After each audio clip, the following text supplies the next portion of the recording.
Bonjour et bienvenue sur le pôle respiration. Respirer, qu'est-ce que c'est? C'est l'expression de la vie tout simplement. C'est une fonction vitale. Nous ne pouvons pas rester plus de quelques minutes sans respirer. Mais pourtant, cette fonction vitale nous semble tellement naturelle que la plupart du temps, nous n'y prêtons pas attention. Nous nous y intéressons lorsqu'elle est troublée, gênée, dérangée ou qu'elle nous manque. Respirer va au-delà du simple échange gazeux. On prend de l'air, on prend de l'oxygène et on rend du gaz carbonique.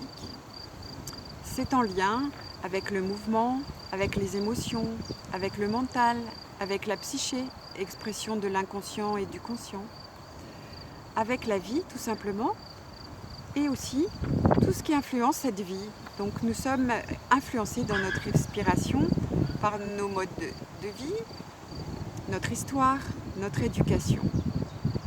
Inspire. Expire. C'est le ressenti d'un instant qui nous met dans le moment présent. Cela exprime pourtant pas seulement que ce qui se passe lorsqu'on s'y intéresse à ce moment présent, à cet inspire, à cet expire.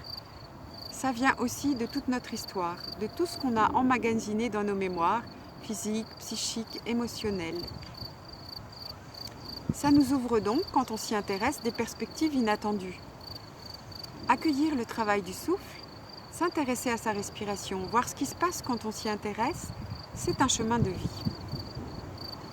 Dans ces perspectives, les acteurs du pôle respiration vont vous proposer de façon très simple, je dirais même de façon très humble, tout leur travail, toute leur connaissance, toute leur expérience pour que vous puissiez développer, explorer toutes les facettes de la vie au travers de la respiration.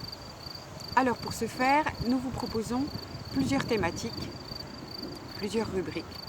La première, la plus importante, c'est respirer, tout simplement. Donc vous allez trouver dans cette thématique des propositions d'expérimenter concrètement la respiration, le souffle et de l'intégrer dans votre vie quotidienne.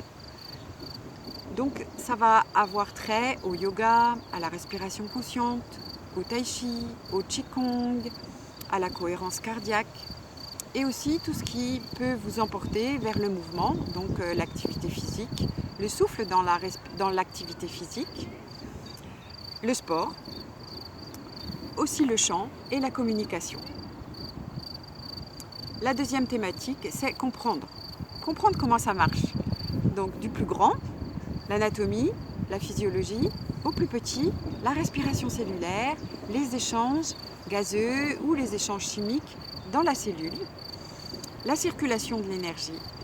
Et pour cela, nous allons avoir tout l'apport de la médecine occidentale, de la médecine ayurvédique, de la médecine chinoise, de l'ostéopathie et aussi on va pouvoir développer toutes les grandes thématiques autour de la pathologie, de la respiration, dans tous ces grands courants. La troisième thématique, c'est soigner. Prendre soin de soi, prendre soin de la respiration. Avec la naturopathie, l'homéopathie, l'aromathérapie, l'acupuncture, toutes les pratiques de bonne santé, l'ostéopathie. La dernière thématique, c'est oser, créer.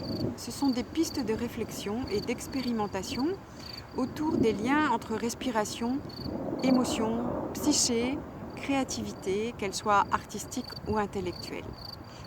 Là, nous aurons l'apport de thérapeutes, de philosophes, de sociologues, des témoignages de vie, de la méditation et aussi un apport qui est en lien avec tous les grands textes, toutes les grandes traditions qui ont cherché, qui ont propagé tout un courant de connaissances spirituelles aussi dans le sacré autour de la respiration. Voilà, tout ça c'est pour encore plus de vie, pour que vous ayez une respiration